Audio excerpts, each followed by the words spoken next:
Muy bien, pues hemos puesto en la palestra un montón de problemas, alguna solución, y nos toca ahora debatir en esta segunda mesa, entiendo que con la parte política, de por qué la migraña no está en la agenda política de alguna manera, ¿no? Actualmente no hay un plan estratégico nacional de migraña que permita abordarla de manera equitativa en todas las comunidades autónomas. Isabel, o el doctor Laínez después, ¿qué aspectos generales debería incluir esta estrategia, a tu juicio y desde el punto de vista de representación de los pacientes, ¿no?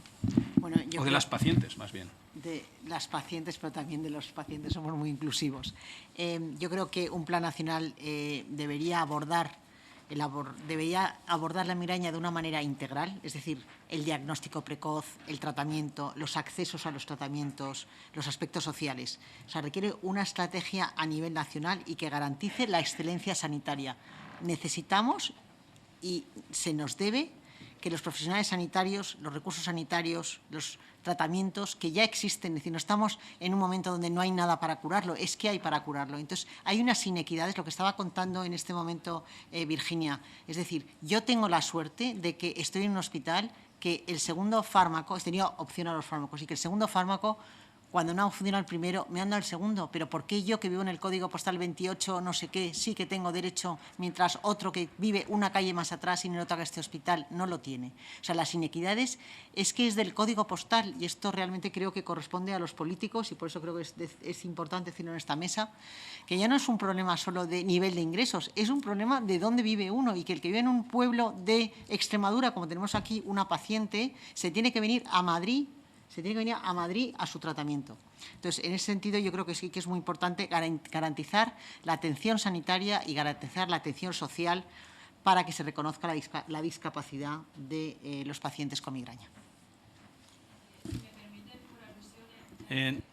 Lo siento, pero no está permitido.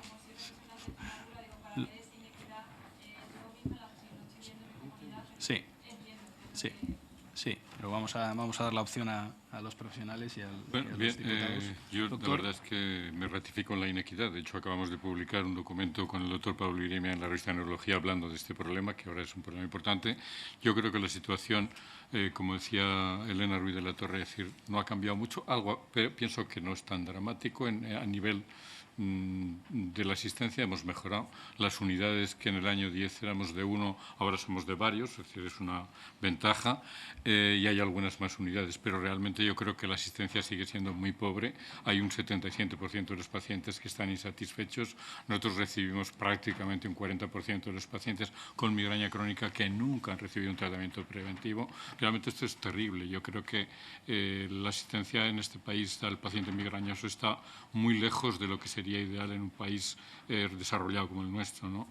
Pero esto es un problema, yo creo que de todos, y hacemos los números. Es decir, evidentemente ahora quien está cargando mucho es el neurólogo, pero el neurólogo puede soportar relativamente, y solamente que hacemos los números de que haya 1 millón de personas con migraña crónica, nos tocarían a casi 500 pacientes por neurólogo, y aunque algunos vayamos 5.000, los números no dan. Es decir, creo que esto es un problema de todos, y el plan tiene que ser un plan integral, un plan que no solamente contemple la asistencia sanitaria, sino la formación, es decir, el manejo social, el formar a las personas, es decir, que el paciente mismo sea el que reivindique, y luego actuar a todos los niveles. Pienso que es un problema de actuar a nivel de la primaria creo que es la base. Con esta cantidad de personas, evidentemente, tiene que ver al 80% de los pacientes, y no pienso que es un problema de formación, pues un problema sobre todo de interés. Es decir, el diagnosticar una migraña no es nada difícil. El 80% de los pacientes, o 90%, se diagnostican en 10 minutos con un poco de interés, y no hace falta tener una capacitación especial. Yo creo que hay que incorporar la migraña a las enfermedades importantes para el médico general, como pueden ser ahora mismo la hipertensión o la diabetes, y que estén a lo mejor pues en los sistemas de evaluación. Creo que es muy importante. Y luego, evidentemente, hay que mejorar la asistencia a nivel especializado. Es decir, creo que hay que llegar a que haya unidades de cefalea con esta frecuencia, probablemente en todos los hospitales hospitales que tienen servicios de neurología y, evidentemente, unidades de referencia para ya técnicas más complejas, más sofisticadas, cirugía en algunos hospitales de referencia y para que hagan investigación. Pero creo que el plan debe ser absolutamente integral y creo que es muy importante en una patología tan discapacitante y que afecta a un número tan grande de las personas y, sobre todo, que es una patología que, si se maneja bien, tiene unas soluciones extraordinarias. Es decir, que es algo que solamente con que hagamos un esfuerzo de organización podemos mejorar la vida de muchísimos millones de personas en este país. Sí, se hablaba recientemente a cuenta de la pandemia, que todos queremos olvidar, pero se hablaba recientemente de que no hay economía sin salud y no hay salud sin economía. Y sí que es cierto que es una patología discapacitante, pero que se vive mucho por parte del paciente. Y eso el sistema muchas veces no es tan sensible. Y yo creo que estoy de acuerdo que una de las cosas importantes es la sensibilidad. Sobre esa base, y teniendo en cuenta que podríamos establecerlo, ¿qué criterios deberíamos establecer como para que ese plan se llevara a cabo y que la inequidad que en estos momentos estamos sufriendo, vamos a decir, la injusticia, pudiera plasmarse? Me gustaría invitar a Agustín a que nos indicara cuáles serían los criterios que debiéramos de establecer para que un posible plan o programa pudiera establecerse. Primero, manifestar mi agradecimiento a que se encuentren hoy entre nosotros. Este es su casa. Nosotros, los diputados, somos como políticos profesionales, como también son los sanitarios y servidores suyos. Y realmente nos llena de satisfacción que vengan ustedes a ilustrarnos, gente con conocimiento, fundamentalmente los sanitarios, son los que detentan, lógicamente, el mayor conocimiento, y gentes con la experiencia del sufrimiento y con la experiencia de la prueba de los servicios que se ofrecen. Es muy gracioso este foro, es muy gracioso. Aquí me da la impresión de que somos un grupo de migrañosos hablando hacia un grupo de migrañosos. La mía era con aura. Con la edad tengo más bien el aura y menos el dolor de cabeza. Algo he ganado, sí, todo lo que he perdido de agudeza mental. Bien, miren, también querría dar las gracias al presidente de la Sociedad Nacional de Neurología, por lo que la Sociedad de Neurología ha representado para mí en todos los años que trabajé en un hospital comarcal, 40, en donde naturalmente yo era internista, pero no había neurólogos, y donde tenía que ser intermediario entre médicos de familia. Comparto absolutamente lo que se ha dicho aquí de la buena preparación, motivación general de los médicos de familia. Es mi experiencia y, sobre todo, la ayuda que recibí siempre de los aportes documentales de la sociedad y también de la asunción de los problemas que tenía en mi lugar, que era distante del hospital de referencia, por parte de los neurólogos. En esta patología y en otras todavía más afectantes para el médico, como es la esclerosis múltiple. Siempre, siempre. Asumo una serie de cosas. Asumo que una asistencia sanitaria tiene que caracterizarse por accesibilidad, especificidad y continuidad. Eso no quiere decir que todo enfermo con migraña tenga que estar en una unidad de migrañas en dependencia de un neurólogo, ni mucho menos. Quiere decir que debe tener la accesibilidad de vida en cada momento, a cada punto. Quiere decir que la especificidad debe ser el grado de especificidad que se precise para su caso, momento y hora, que bien puede ser presenciándose en una consulta o mediante algo que se produce muy pocas veces y que debe producirse cada vez más. Las interconsultas entre diversos médicos, diversos especialistas, sobre una base. El médico no es dueño de nada, ni siquiera es dueño de su conocimiento, porque debe de ofrecerle a la necesidad manifestada por otro médico si lo precisa para la asistencia de su paciente. Naturalmente, yo creo que asumo que el eje vertebrador de la asistencia sanitaria es y debe ser el Servicio Nacional de Salud o de Sanidad, como también bien se ha dicho. Es decir, no una medicina que tenga que rendir unos débitos como corresponde a un establecimiento de relaciones comerciales. Bien, Cohen ya decía que las relaciones en los negocios se basan en la desconfianza, las relaciones asistenciales de los médicos se basan y deben basarse en la confianza. Y luego, por otra parte, evidentemente, ¿qué es lo que se está aquí diciendo? Se está diciendo algo que a mí, que soy muy generalista, como internista soy muy generalista, ¿qué es lo que caracteriza a una sociedad constitucional como la nuestra? Sí, los derechos de ciudadano que se obtuvieron gloriosamente en la Revolución Francesa y que son la libertad y fundamentalmente la esencialidad. Ese predicado de ser uno mismo, de la dignidad del hombre, que tanto sufrimiento costó. Pero también después están aquellos valores que son necesidades y que son derechos, que son los que se dan en grupo, los que se dan en la sociedad. Educación, sanidad y asistencia social. Y en los planes que aquí se están planteando, veamos que tienen que pivotar en este tridente y que, por tanto, hay que preocuparse en cada momento asistencial que todo eso sea dado. Me satisface enormemente, tras de haber revisado la última, y ya estoy muy apolillado, revisión del New England, que es del 2020, y que viene a decir lo que dicen todas las guías. Puede ser más resumido, menos resumido, pero hay una unidad. Y eso es lo que dicen las guías de unas asociaciones y eso es lo que dicen las guías de otras asociaciones. Pero cuando uno en el... Perdón, me estoy extendiendo mucho. Sí, iba a cortar, pero bueno. creo que íbamos muy bien. Iba a decir una sola cosa. Cuando se pulsa las unidades de cefalea, se ve que la distribución de ese zodíaco es inhomogénea. Eso ya da un perfil de que las cosas no tienen la equidad de vida. Por practicidad y por alusiones, creo que podemos entrar, Juan Antonio. Hemos hablado de accesibilidad, especificidad, continuidad. Pues ¿Dónde lo dejamos? Pues vamos a seguir, que hay muchas cosas que aportar. En primer lugar, dar las gracias a la Asociación Española de Migraña y Cefalea y la Sociedad Española de Neurología, pues poner en marcha este foro y por contar con nosotros para poder, en primer lugar, ilustrarnos y poder conocer de primera mano esta patología y también pues, para poderles aportar el trabajo que nosotros realizamos y estamos realizando en el Parlamento. Hace unas semanas también recibíamos aquí en esta casa a una asociación de pacientes que tan solo tenía 1000 pacientes en toda España. Este es un caso contrario, es una patología que afecta a millones de personas en nuestro país y tan importante es atender a lo pequeño como también a lo grande. Ya que estamos en el Parlamento, yo represento al Grupo Parlamentario Popular, les quiero decir, ya que me preguntabas, pues qué es lo que desde el Grupo Popular estamos trabajando en este ámbito.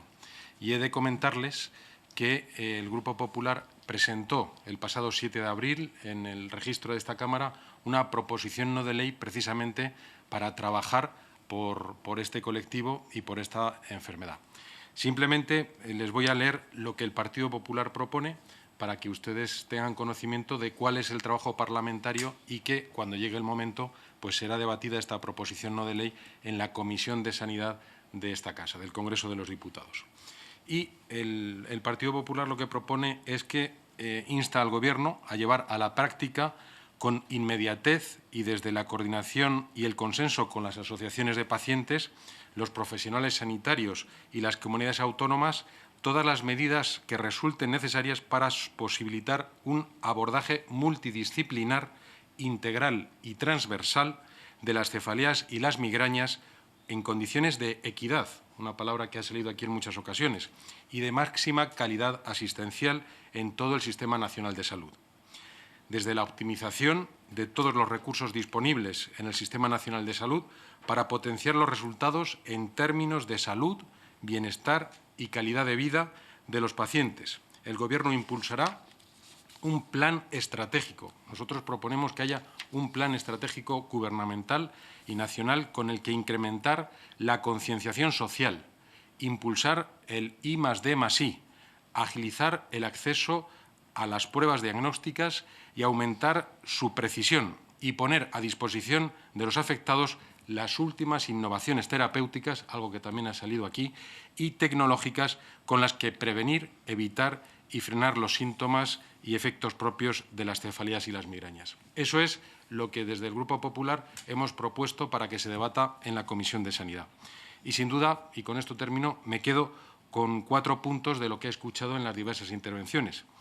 Pues es muy importante lo que han comentado de la falta de especialistas. Es muy grave la iniquidad no solamente por la localización, el código postal que decía, sino también otro interviniente hablaba de incluso el tipo de el hospital, no solamente el código postal, sino el hospital. También algo que nosotros llevamos denunciando tiempo, que es el acceso a los fármacos y a los nuevos fármacos. Desde que un fármaco en la EMA es aprobado, hay veces que aquí en España se ha llegado a tardar 900 días en que se autorice para que pueda ser utilizado en el Sistema Nacional de Salud. Eso no puede ser, hay que agilizarlo. Y también es una gran idea pues la de fomentar, propiciar y poner en marcha unidades de cefaleas en los hospitales, pues para que haya un sitio donde la gente pueda, en primer lugar, los profesionales derivar y también los pacientes a dónde acudir. Muchas gracias. Gracias a ti. Ya teníamos accesibilidad, especificidad, continuidad. Hemos hablado de multidisciplinaridad, optimización, integralidad y transversalidad. Ya sé que los últimos siempre lo tienen un poquito más difícil, pero creo que algo podremos decir, ¿no? O no, muchísimas gracias. Me llamo Juan Steckman, soy R4 de diputado, soy hematólogo y lo primero que quiero decir que me hace muchísima ilusión tener aquí a un residente en este entorno, el doctor Sierra, y no sabe la ilusión que me ha hecho verle. Bueno, miren, Vox es un partido centralista, ustedes lo saben, ¿verdad? Es decir, nosotros somos muy partidarios de las estrategias nacionales. Bien. Nosotros también somos partidarios de que el dinero siga al paciente. Bien. Somos partidarios de la libre elección. Naturalmente, el doctor Zamarrón ha hecho un hincapié en una cosa importantísima, que es la medicina primaria, sin duda. Pero también pensamos que se necesita crear un clima de excelencia en el trabajo, que sea recompensada, puede ser a lo mejor pues, con jefaturas de sección de cefaleas y cosas así. Yo no lo sé, unidades de cefalea. Nosotros lo que queremos es que los sanitarios se les pague más. Y luego, pues las unidades funcionales pues, que trabajen, la que crea la Sociedad Española de Neurología y todas las sociedades, que por cierto agradezco mucho porque he aprendido mucho en el libro blanco de 2021. Yo, que aunque soy hematólogo, me gusta mucho la neurología y soy hematólogo por amor, porque no pude irme de Madrid porque me había enamorado de mi mujer y entonces no pude hacer neurología. Pero estoy muy contento de ser hematólogo. Pero la neurología me interesa mucho. ¿Qué debemos hacer los políticos? Y yo, en tono mea culpa, nosotros no hemos hecho en este tiempo una proposición no de ley sobre la migraña. No la hemos hecho, no. Hemos estado muy centrados en la COVID. Pero miren, es que aquí a nosotros nos dejan apenas presentar PNLs. El grupo parlamentario Vox tiene sin presentar, porque no nos dejan, como 20. Nos acaban de decir en la Comisión de Sanidad que la próxima Comisión de Sanidad no podemos presentar proposiciones no de ley. ¿Qué haríamos nosotros? Mire, nosotros somos conocedores de que esto es un problema importante, cuantitativo y cualitativo, porque afecta a muchos españoles, muchas españolas, porque la migraña afecta sobre todo a las mujeres, y es una causa muy frecuente de discapacidad y además que los médicos somos muy malos diagnosticando la migraña, ¿no? Hay un 40% de casos de migraña que permanecen sin diagnosticar, algunos se tardan años en diagnosticar, ¿no? Eso ahí la primaria tiene mucho que ver. Pero oiga, también tiene que ver la economía, por salirme un poco del tiesto. ¿Por qué? Porque si un 80% de las migrañas se desencadenan por el estrés emocional con la que está cayendo. Y el bienestar está influyendo sobre el estrés. Si un 57%, según Up to Date, son desencadenadas por no comer a sus tiempos, con lo cara que está la comida, y un 50% es por falta de sueño, con las preocupaciones que tienen los españoles, la labor fundamental de los parlamentarios en esta nación que se llama España, a mí no me gusta lo de este país, es tratar de aumentar el bienestar material de los españoles. Naturalmente, las otras medidas médicas las dejamos en manos de los que saben. La Sociedad Española de Neurología, todos los que han contribuido en el libro blanco, la Sociedad Española de Farmacia Hospitalaria, creo que Semergen, me dejo algunas, ¿verdad? Y nosotros seguiremos más o menos, porque somos políticos, a pesar de que somos médicos, seguiremos más o menos las recomendaciones, porque también tendremos que ver si la relación de coste-eficacia de fármacos, por ejemplo, los anticuerpos monoclonales, ¿no?, para la prevención, cosas de estas, ¿no?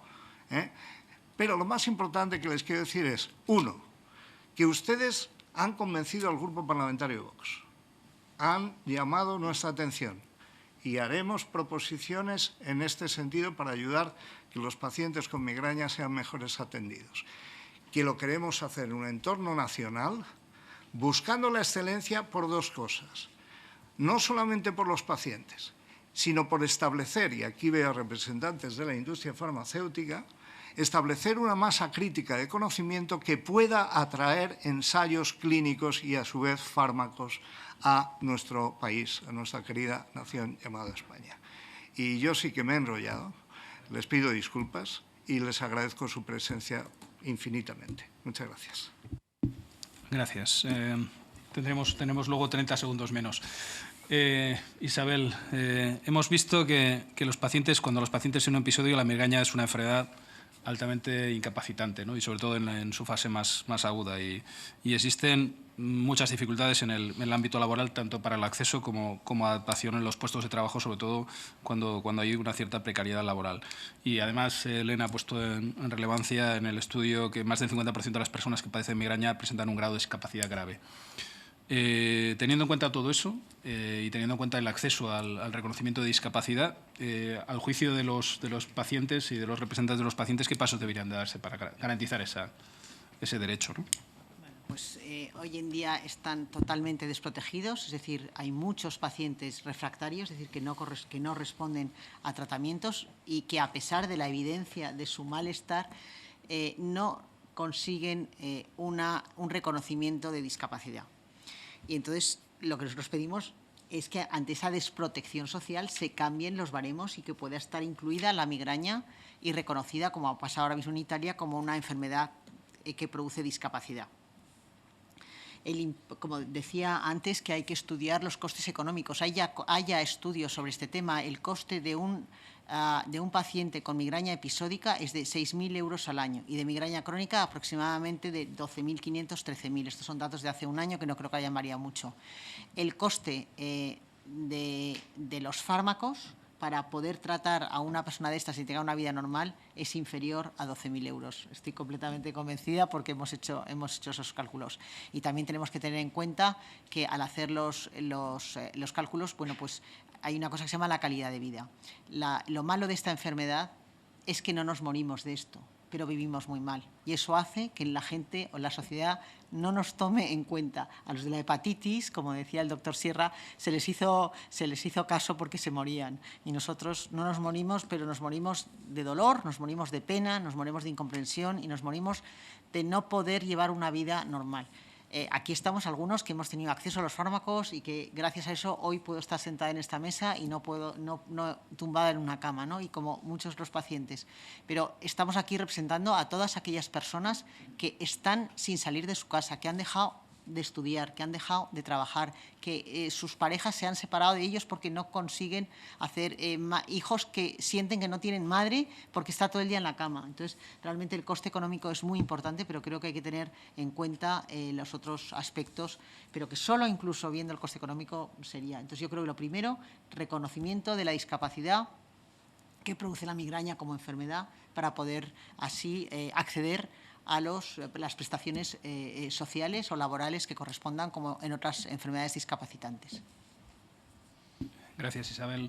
Doctor Lainez, ¿tendríamos criterios para determinar la discapacidad desde el punto de vista médico y, por tanto, objetivizarla? Hombre, todo el dolor es difícil, porque el problema del dolor es que no tiene ninguna representación en imagen. Es decir, es muy fácil convencer a un juez de un paciente que tiene una artrosis de columna de que está muy invalidado porque tiene allí unos osteofitos.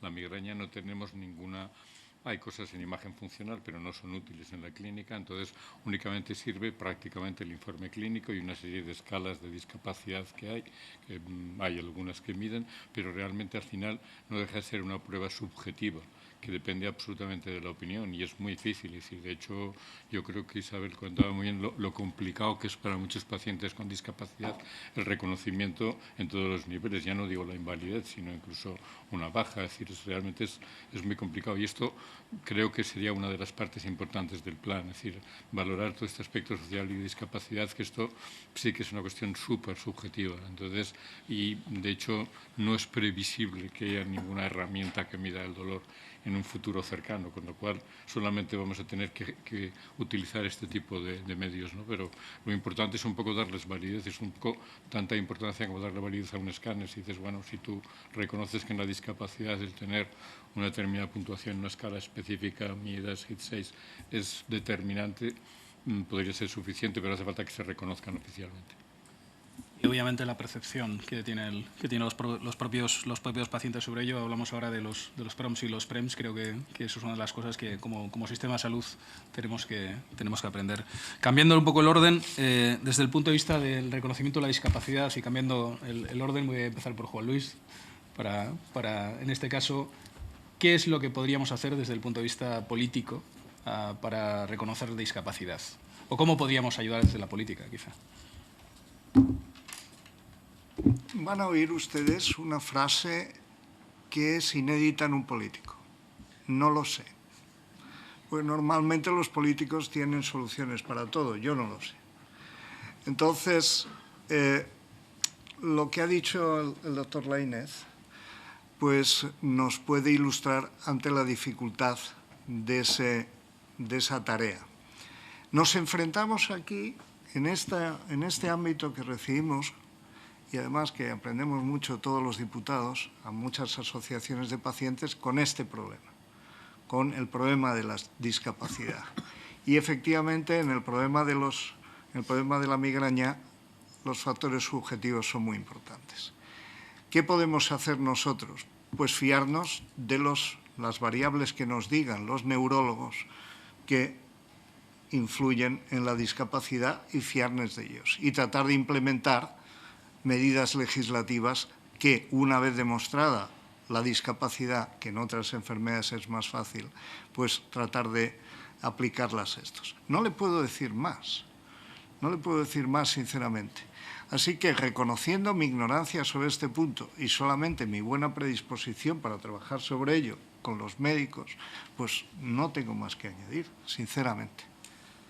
Gracias, Juan Luis. Juan Antonio, sobre la base de la proposición no de ley, creo que entendemos que tenemos una ventana abierta.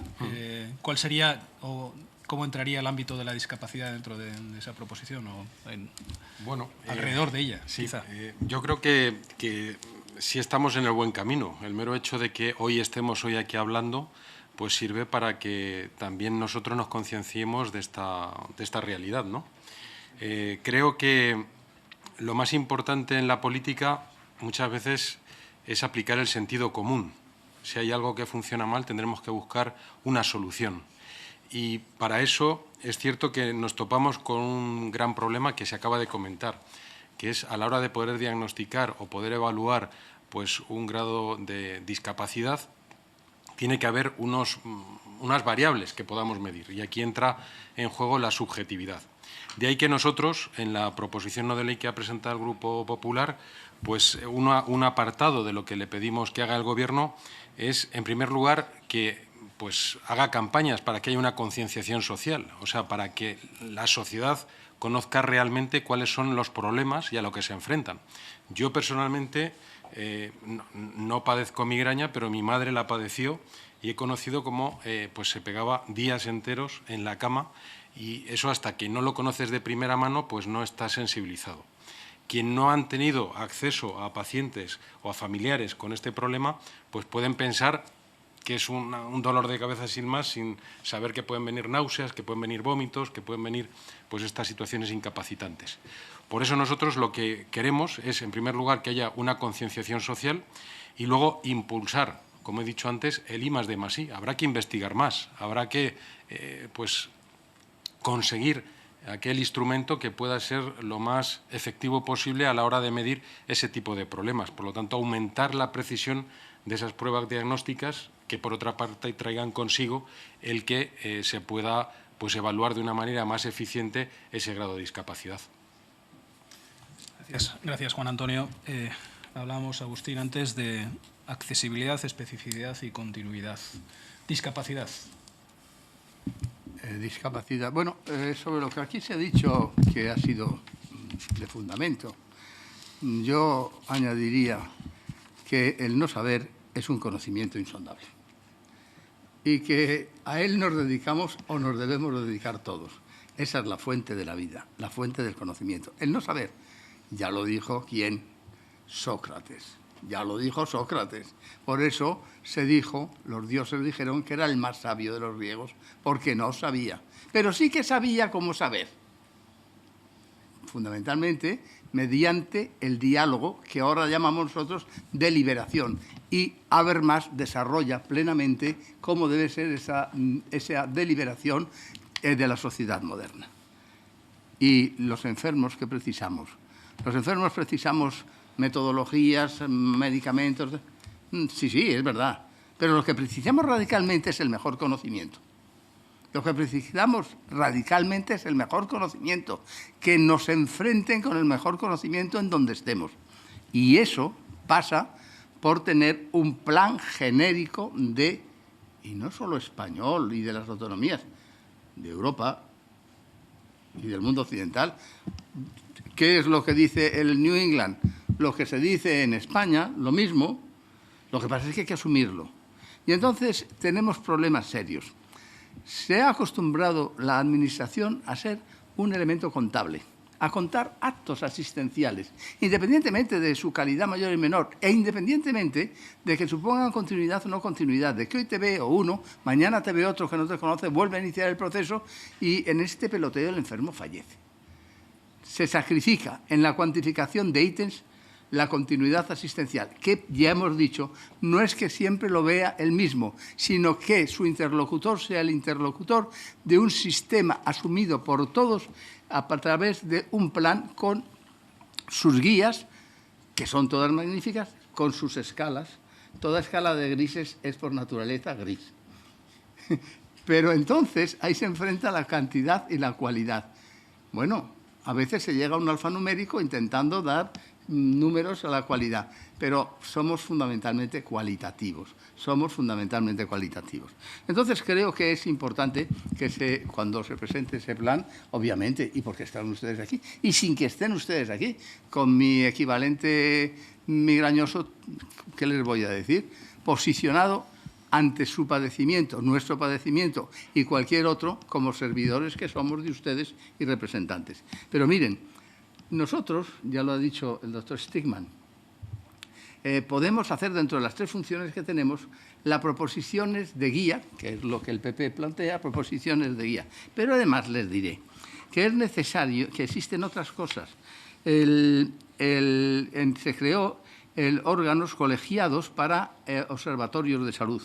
Y en el reciente entrada en el Congreso de una propuesta de modificación de ley de las normas de universalización, equidad, etcétera, etcétera, del plan, pues realmente ahí se introduce el foro abierto. Este foro abierto de salud tiene tiempo, pero desde el 2003 se habla de esto, pero no se había especificado. Y ahora sí. Ahora se especifica quién tiene, que está escrito al Ministerio de Sanidad, quién tiene que estar ahí representado. Y entre ellos están en paridad asociaciones de pacientes, personas con discapacidad, personas cuyo ámbito de trabajo es la acción en salud, representantes de colegios profesionales, representantes de sociedades científicas. Y esto es importantísimo porque tienen que ir también, este es el otro camino, con una observación continua de lo que allí se hace, sí, y de lo que se debe de hacer, y luego un foro virtual de red informática permanente. Es decir, hay nuevas cosas, nuevos intereses. ¿Por qué? Porque la Ley de Autonomía del Paciente dijo tenemos que enfrentar al paciente con el respeto de persona a persona en el mantenimiento de su asistencia, pero también de su dignidad y su autonomía. Y ahora sabemos que para hacer cualquier plan asistencial de éxito tiene que contemplarse y atenderse no solo a los que saben, sino, como dije al principio, a los que padecen, que es otra forma de conocimiento. Y hay que atenderlo, y hay que atenderlo siempre. Esos son los principios. Se tiene que llegar a un plan. Luego ese plan tiene que asumirlo las autonomías. Exijámoslo. Exijámonoslo. Porque eso es una autoexigencia permanente. No empujar el costal a otro. No, vayamos al conde Luconor y sepamos que cuando se cae el costal del molinero, el chico del molino tiene que gritar necesidad, necesidad, necesidad, y no llega nadie. Finalmente discurre poner el saco en un talud, acercar el asno y entonces traspasarlo. Traspasemos las cargas de nuestra responsabilidad a nuestros propios lomos, cada uno en su lugar. Como dijo Nelson, o dicen que dijo Nelson, Inglaterra espera que cada uno cumpla con su deber. Gracias, Agustín. Me vais a permitir en esta ronda, que es la última, que acabemos con la representación de pacientes. Empezaremos por la derecha.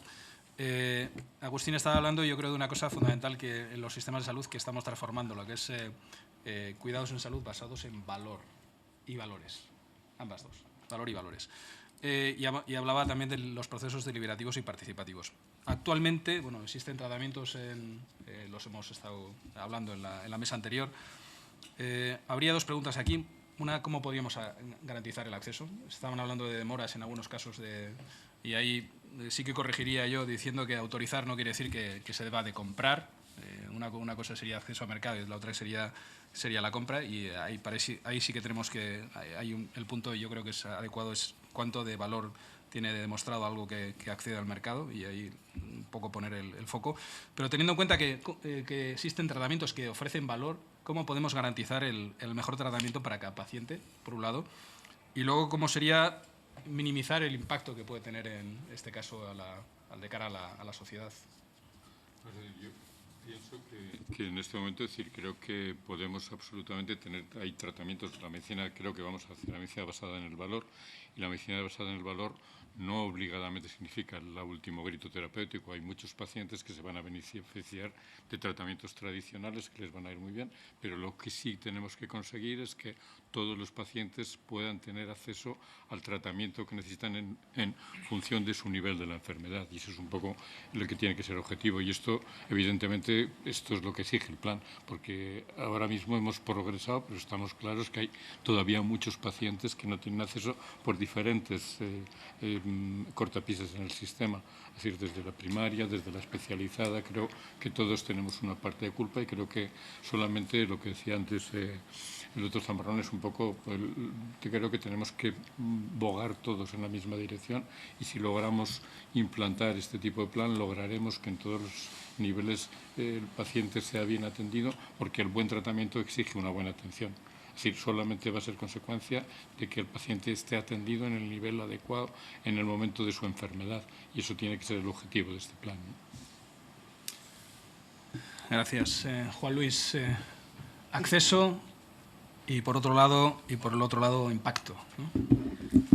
Perdón, el impacto, que se me olvidó contestar. Sí. Es decir, yo creo que el impacto, en este momento hay estudios suficientes, es decir, para demostrando clarísimamente que incluso los tratamientos de más coste económico son coste eficaces en función de lo que reducen discapacidad, incluso productividad laboral. Es decir, creo que el impacto, si los administramos adecuadamente, va a beneficiar al global, a la sociedad. No va a ser una sobrecarga, sino vamos a mejorar el coste global. Lo que pasa es que estamos acostumbrados en sanidad a ver exclusivamente el coste directo del fármaco y no valoramos el coste de eficacia, que es la clave y que los farmacéuticos saben muy bien. Juan Luis. Yo sé que hablar de uno mismo, en fin, pero bueno, durante toda mi vida como hematólogo, lo que he aprendido es la importancia de los fármacos para cambiar absolutamente la faz de la vida de una persona. Mi simpatía con los fármacos es poco descriptible, es decir, que creo que pues la investigación farmacéutica ha sido la que ha cambiado realmente, al menos en lo que yo conozco del cáncer, que lo conozco mucho más, pues bueno, ha cambiado realmente, ¿no? Y estoy seguro, por lo poco que sé de la migraña, que la Sociedad Española de Neurología, con los algoritmos diagnósticos y demás, pues tendrá en cuenta todas estas cosas que para mí, incluso como político, siempre he dicho que la farmacoeconomía es una rama de la política. De la política. Es decir, que, claro, ustedes dicen, no, es que Vox no gobierna. Bueno, todavía, ¿no? Y luego cuando gobernemos, pues ya veremos esto. Porque ya saben ustedes que la Escuela de Salamanca decía que el precio de las cosas solo lo conoce Dios.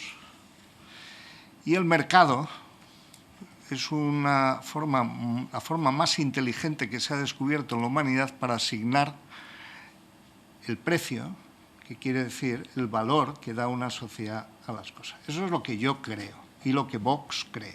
Creemos en el mercado. Bien es cierto que los economistas clásicos refutan esta idea con la desigualdad en la información. Por lo tanto, nosotros lo que fomentaremos es que se analicen los resultados en todos los ámbitos. Y pediremos a los médicos, pediremos a la industria, pediremos a la sanidad privada, pediremos a la sanidad pública que dé sus resultados en la migraña, en la leucemia, en el linfoma, en la cardiopatía isquémica.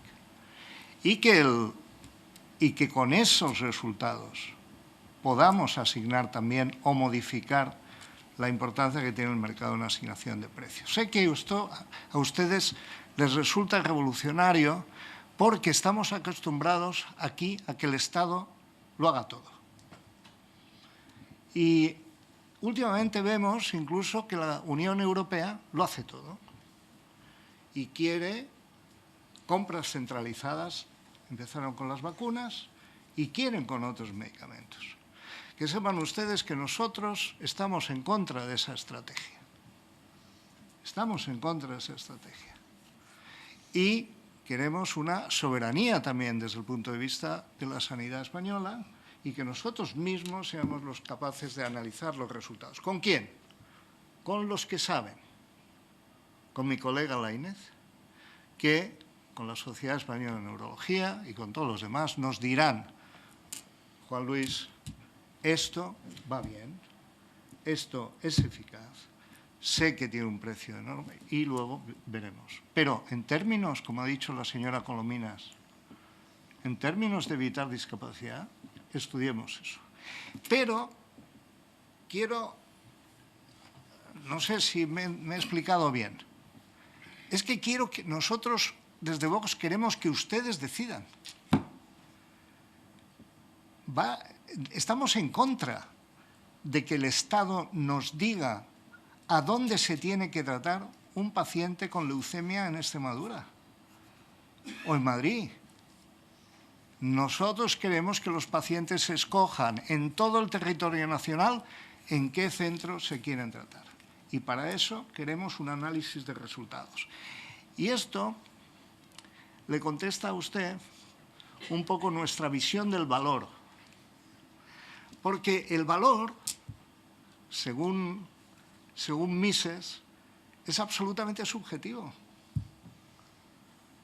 Y nosotros queremos poner a los españoles en el centro de sus decisiones, informadas, con datos objetivos. ¿Basados en quién? En estos señores. Y esa es la filosofía política de Vox, en sanidad. Y aquí termino. Muchas gracias. Gracias, Juan Luis. La misma pregunta, Agustín. Impacto y acceso. Por un momento se me ha hecho presente en esta y sobre todo en la sala de al lado el antiguo ministro Illa, que una y otra vez nos permeó con la idea de atender al mejor conocimiento, no de los expertos, sino de los sabios. Ahora lo dice Stigman. ¿Por qué? Porque él es experto y además sabio. Y además, en conjunto, nos vamos haciendo cada vez más sabios. Sí, política de Dios, gobierno de Cristo y tiranía de Satanás. Vayamos a la política de Dios, implantemos el gobierno de Cristo y huyamos de la tiranía de Satanás. Valor, virtud, necesidad. Esto es un problema, porque la palabra valor es una palabra problemática. Se puede plantear el valor como costo, como precio, esto vale tanto, o lo que llamamos valor, que se asimila a lo que clásicamente se llamaba virtud. O derecho. Pero los derechos individuales, por ejemplo, en sanidad, cuando yo me pongo la mascarilla, tengo el derecho a protegerme con la mascarilla que me provean para tener la mascarilla. Pero además, al hacerlo así, genero una necesidad social de higiene de la población entera. Es decir, que los derechos individuales en la colectividad se convierten en necesidades sociales. Y al convertirse en necesidades sociales, cada decisión que nosotros tomamos en un sistema democrático, estamos en un plebiscito permanente donde debemos contemplar en cada una de nuestras decisiones a todos bajo la norma, pero al interés de todos. ¿Qué quiere decir eso en la asistencia sanitaria? Para determinar la prueba que pido, el medicamento que administro, tengo que mirar que eso se hace para persona concreta, pero bajo el gasto común de todos, que si le pongo aquí, no le pondré allí. Ese sentido económico de la asistencia es algo que tiene que volver a reimplantarse. No para quitar a nadie nada, no, sino para darle ese nuevo valor de dignidad. ¿Por qué? Porque ya dijo Kant esa frase súper oída: lo que no tiene precio tiene dignidad. Y aquí enfrentamos los costos con la dignidad. Por lo tanto, eso debe permanecer en nosotros siempre, que cualquier costo, si nos lo podemos permitir, en pro de la dignidad, que es la permanencia de la vida. No de eso de una vida de calidad, pero en realidad eso tienen los zapatos, tienen las cosas. Lo que tienen las personas es dignidad, que no es lo mismo que calidad. Por eso hay que luchar, porque cada uno, como dice Emilio Lledó, frente al bienestar, se preocupe por el bien ser, por el bien ser. Y esa es la preocupación que tiene que tener un término la asistencia. Les diré que hay atisbos. Esto que se está diciendo, ya en los presupuestos sobre el plan de implantación de la asistencia primaria, se dice establecer procesos asistenciales integrados y rutas asistenciales. Esto que se está diciendo así, pues que se cumpla. Y también que dentro de este plan, el día que se desarrolle, hay que conjuntar a todos y poner nuevos medios, implementar medios de comunicación para la accesibilidad y para la comunicación entre todos, entre ellos los medios digitales. Estos son fundamentales. Y en la estrategia de salud digital de la Secretaría General se dice fomentar el buen desempeño del sistema sanitario público mediante instrumentos de apoyo al trabajo de los profesionales y la generación, y esto le va a gustar a Stegman, de procesos de valor, entendiendo por tales aquellos que toman en consideración los resultados en salud junto a los costes y la opinión y preferencias de los pacientes. En eso estamos. Por eso atenderemos muy bien y asumiremos las propuestas de un plan integral estratégico de la migraña, como de muchos otros planes, porque en nuestro planteamiento general, en nuestra ley general, está. Gracias. Siento ser cortante. Tenemos 2 minutos y 2 minutos para cerrar. No. Vale, muy bien. Bueno, pues me preguntas por el acceso y por el impacto. El acceso. Hemos dicho en varias ocasiones, a lo largo de toda esta tarde, la palabra equidad. O sea, que haya una facilidad para poder tener un acceso todos por igual a los mismos tratamientos, a los mismos resultados, a las mismas pruebas diagnósticas. Como estamos en el Parlamento, me vais a permitir que hable de leyes. Actualmente está la ley de 2003, que hizo, siendo ministra Ana Pastor, de Ley de Cohesión y Calidad del Sistema Nacional de Salud, que lo que pretende es eso. Es cierto que con el paso del tiempo pues hacen falta mejoras. El actual Gobierno, ha puesto en marcha un proyecto de ley de equidad que está caliente todavía porque el debate a las enmiendas de la totalidad se celebró pues el pasado 22 de septiembre y hubo un debate bastante pues apasionado porque se puso en contrapunto cómo se aprobó esa ley de cohesión de 2003 con la que pretende el actual Gobierno. La del 2003 salió fruto del consenso prácticamente de todos los grupos parlamentarios, con un gran apoyo, y en cambio esta ley que pretende el Gobierno de equidad pues ha salido, de momento, el primer trámite parlamentario pues con un par de enmiendas a la totalidad y una falta de consenso y de diálogo bastante importante. ¿Por qué?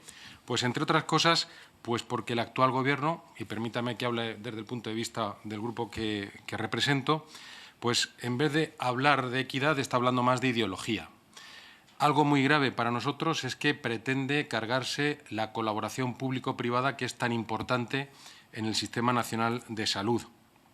Y también se está viendo que el actual Gobierno está prometiendo una cosa y la contraria a Podemos o a Junts per Catalunya. Y eso al final no puede salir bien. Por eso nosotros vamos a ser y estamos siendo bastante críticos con esta ley de equidad, que sería muy importante para poner solución a los problemas reales, que son los que ustedes nos traen aquí al Parlamento. ¿Qué es lo que nos gustaría que fueran los 3 pilares de esa ley de equidad?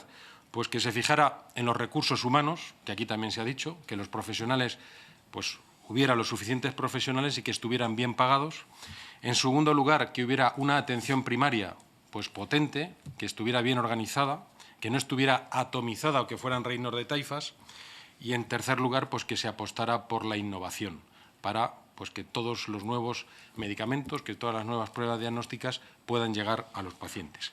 Y finalmente, con respecto al impacto, para que, como todo tiene un coste y al final el Gobierno de una nación se pueda asemejar al de una familia, pues si no hay una buena gestión económica en quien hace cabeza, la familia no puede llegar a fin de mes. Y hasta ahí puedo leer porque yo creo que todos son ustedes conscientes de lo que está sucediendo con la política económica actualmente en nuestro país, pero ese no es el foro de este debate. Muchas gracias. Gracias, Juan Antonio. Isabel. Bueno, yo quiero acceso de impacto. Volver a incidir en el mensaje para el que hemos venido aquí, que es para que los diputados y diputadas de la Comisión de Sanidad sean conscientes de la realidad de más de 5 millones de personas, la necesidad de un sistema nacional de un plan nacional de migraña dentro del Sistema Nacional de Salud que pueda mitigar o pueda solucionar los graves problemas tanto en la asistencia sanitaria como en los problemas de inequidad. Y les ruego y les pido el compromiso personal. Les agradezco de verdad la acogida que hemos tenido, pero confío en que esto no se va a quedar aquí, sino que va a seguir adelante. En este momento siento un gran orgullo y un gran honor de poder estar sentada en esta mesa, en esta casa, en la casa de todos, siendo la voz de muchos pacientes y de muchas personas que, a pesar de lo que a veces no se tiene tan en cuenta de la calidad de vida, es lo más importante, porque no hay dignidad sin calidad de vida. Muchísimas gracias por todo. La Asociación de Pacientes, junto con la Sociedad Española de Neurología, estaremos a disposición de todas aquellas acciones que nos pidan, informes, estudios. Hay ya algunos hechos desde la Asociación, desde la Sociedad Española de Neurología, desde otras asociaciones multidisciplinares, y estaremos encantados de ofrecerles la información que necesiten para cualquier tipo de acción. Pero de verdad, ténganos en su agenda política y en sus planes, y muchísimas gracias de verdad por la atención y por la acogida que hemos tenido esta tarde aquí. Y muchas gracias a las personas pacientes que habéis venido desde distintos puntos de España, pues para mostrar nuestro apoyo, y ha sido un gran día para la asociación. Muchas gracias por todo. Muchas gracias.